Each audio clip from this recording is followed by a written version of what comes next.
और to the struggle. जब आप जागेंगे तो आपके अंदर एक हलचल पैदा होगी।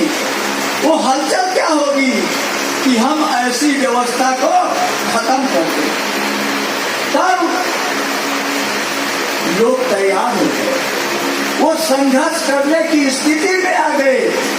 तो 6 दिसंबर 1981 को माननीय कांसी राम साहब ने संघर्ष करने के लिए एक दूसरा संगठन बना दिया, जिसको DS4 के नाम से जाना जाता है, दलित शोषित समाज संघर्ष समिति। और उसी DS4 के माध्यम से मान्यवर कांसी राम साहब उस समय संघर्ष कर रहे थे। और साथियों, जब हमारे लोग संघर्ष करने लायक हो गए, जो बाबा साहब डॉक्टर अम्बेडकर ने कहा टू द ऑर्गेनाइज,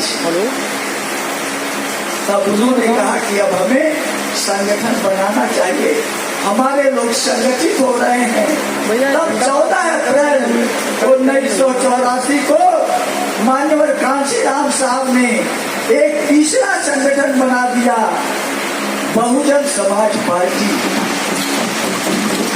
जब यह बहुजन समाज पार्टी बनी तो उस बहुजन समाज पार्टी के बैनर तले मान्यवर कांसी राम साहब उस समय अपने भी चुनाव लड़े और बहन जी को भी चुनाव लड़ाए, और पूरे इस देश के प्रदेश के कोने कोने में उन्होंने 84 लोगों को चुनाव लड़ाया।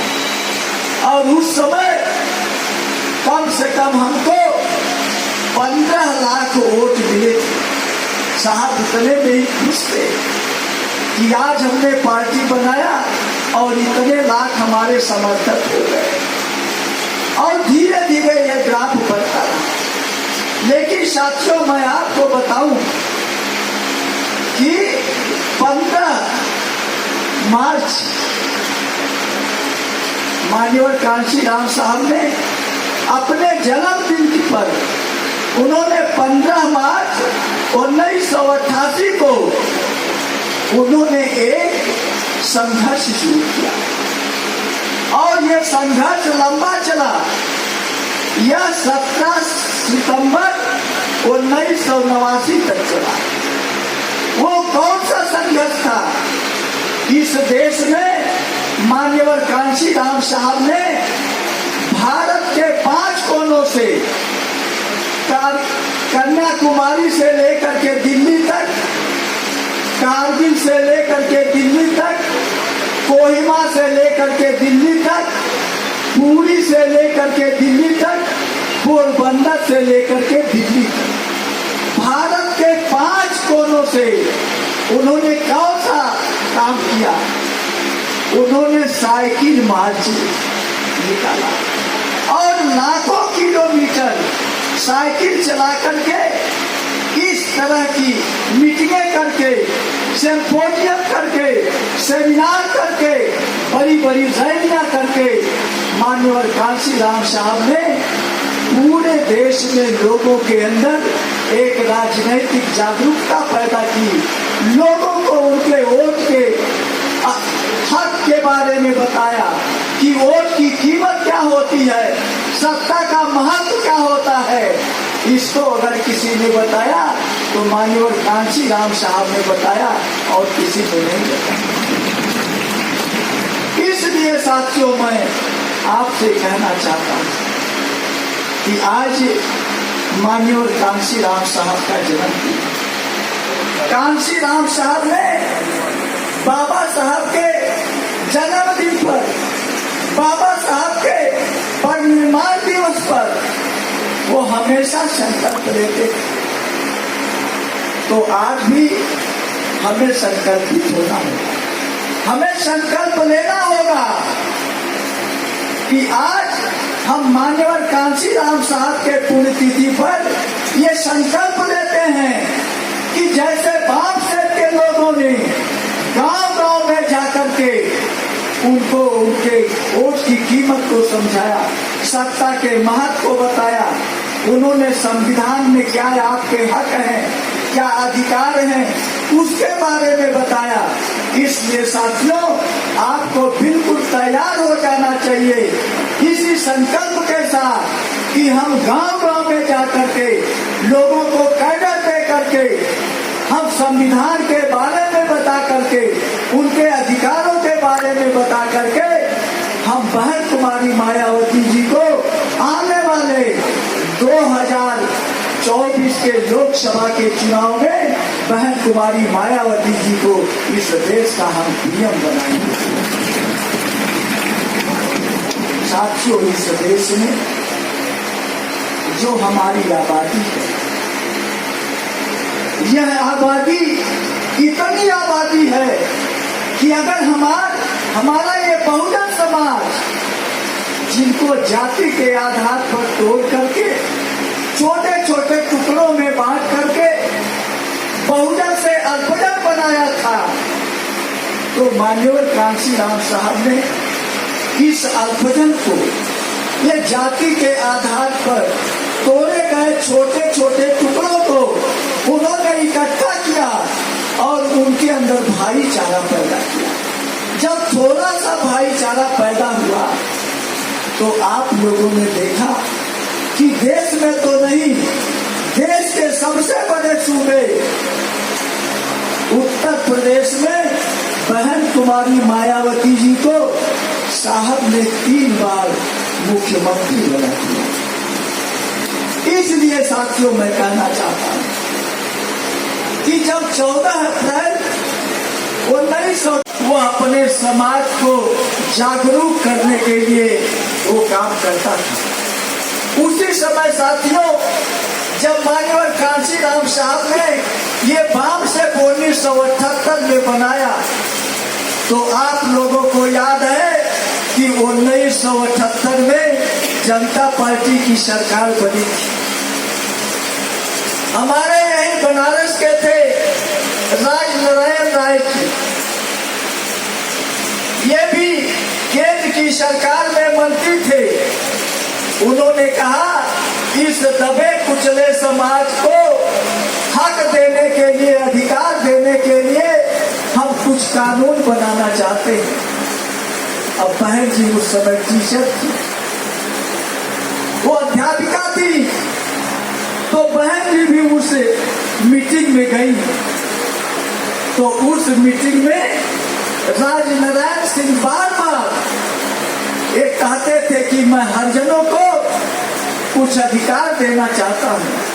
जितने भी लोग उठे, सारे लोग जब हरिजन हरिजन कहने लगे, तो बहन जी उठ करके कही कि ये लोग तो हरिजन की औलाद है, क्या आप शैतान की औलाद हो?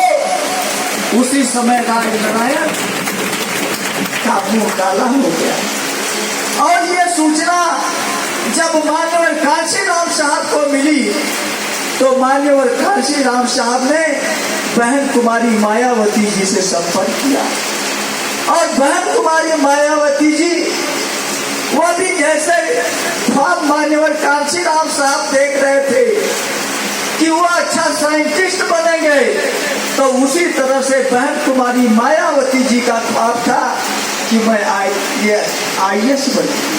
वो IAS की तैयारी कर रही थी। लेकिन जब मान्यवर कांशीराम साहब से मुलाकात हुई, तो मान्यवर कांशीराम साहब ने पूछा, मायावती, मुझे लोगों ने बताया है, पेपरों में निकला है कि आप हरिजन शब्द पर वहां पर विरोध किया था।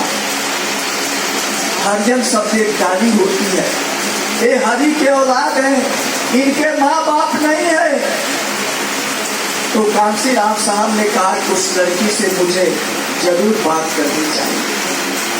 तब जब पूछा तो बहन जी ने कहा कि मैं तो IAS की तैयारी कर रहा हूँ, मुझे DM बनना है। तब कांशीराम साहब ने उन्हें समझाया, कहा कि आज जो आपने पढ़ाई लिखाई किया है, आज जो आपको अध्यापिका की नौकरी मिली है, वो बाबा साहब डॉक्टर अंबेडकर के संघर्षों के कारण मिली है। तो बाबा साहब डॉक्टर अंबेडकर ने इस देश के जो दबे कुचले समाज के लोग हैं, जिन्हें पढ़ाई लिखाई का मौका दिया, जिन्हें नौकरी करने का मौका दिया, तो ऐसे लोग बाबा साहब डॉक्टर अम्बेडकर की बात को आगे बढ़ाने के लिए उनको कुछ योगदान करना चाहिए। तब साहब ने कहा, मायावती आप IAS बनना चाहती हो, लेकिन मैं आपको ऐसा बनाना चाहता हूं कि आपके इर्द गिर्द IAS और IPS फाइल लेकर के खड़े रहें, मैं आपको ऐसा बनाऊंगा। और तब से बहन कुमारी मायावती जी ने, हमारे साथी ने कहा, 21 साल की जो नौजवानी का समय होता है, उसी काल में बहन कुमारी मायावती जी ने अपने घर बार को छोड़ करके उसी समय उन्होंने ये निर्णय ले लिया कि आज ये जो हमारा समाज है, वही हमारा परिवार होगा, वही हमारे भाई होंगे, वही हमारे पिता होंगे, वही हमारे माँ होंगे, वही हमारी बहन होगी। इस संकल्प के साथ बहन कुमारी मायावती जी मान्यवर कांशीराम साहब के साथ संघर्ष में कूद गए।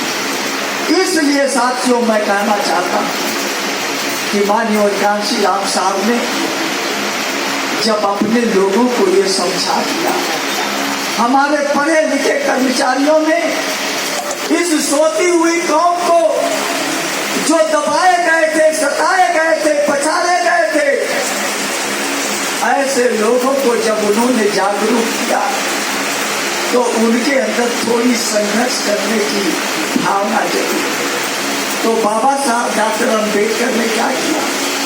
टू द एजुकेट, इस समाज को एजुकेट कौन किया? हमारे ये बाम सेब के लोगों ने किया। जब एजुकेट हो गए, शिक्षित हो गए, जब उनको पता चला कि आखिर में हमारे गुलामी और लाचारी का कारण क्या है, तो उस गुलामी और लाचारी को तोड़ने के लिए वो संघर्ष करने के लिए तैयार हुए। क्योंकि माननीय बाबा साहब डॉक्टर अम्बेडकर ने कहा था, to the educate, to the agitate और टू द स्ट्रगल। जब आप जागेंगे तो आपके अंदर एक हलचल पैदा होगी। वो हलचल क्या होगी कि हम ऐसी व्यवस्था को खत्म कर दें। तब लोग तैयार हो गए, वो संघर्ष करने की स्थिति में आ गए। तो 6 दिसंबर 1981 को माननीय कांशीराम साहब ने संघर्ष करने के लिए एक दूसरा संगठन बना दिया, जिसको DS4 के नाम से जाना जाता है, दलित शोषित समाज संघर्ष संगठन। और उसी DS4 के माध्यम से मान्यवर कांशीराम साहब उस समय संघर्ष कर रहे, जिनको जाति के आधार पर तोड़ करके छोटे छोटे टुकड़ों में बांट करके बहुजन से अल्पजन बनाया था। तो मान्यवर कांशीराम साहब ने इस अल्पजन को, ये जाति के आधार पर तोड़े गए छोटे छोटे टुकड़ों को उन्होंने इकट्ठा किया और उनके अंदर भाईचारा पैदा किया। जब थोड़ा सा भाईचारा पैदा हुआ तो आप लोगों ने देखा कि देश में तो नहीं, देश के सबसे बड़े सूबे उत्तर प्रदेश में बहन कुमारी मायावती जी को साहब ने 3 बार मुख्यमंत्री बना दिया। इसलिए साथियों मैं कहना चाहता हूं कि जब 14 अप्रैल 1984 को उन्होंने संगठन बनाया तो उसी समय उन्होंने एक संकल्प लिया कि हम ना बिकने वाला समाज बनाएंगे, और जो समाज टिकाऊ होता है उस समाज का नेता टिकाऊ नहीं होता है। और कांशीराम साहब ने ये बात लोगों को समझाया।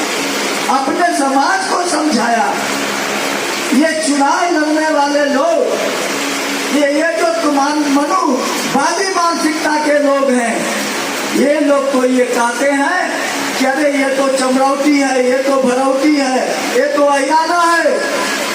इनको तो आप थोड़े दामों में खरीद लेंगे, कभी चाय पे खरीद लेंगे, कभी दारू पे खरीद लेंगे, कभी मुर्गा खिला करके उनके वोटों को खरीद लेंगे।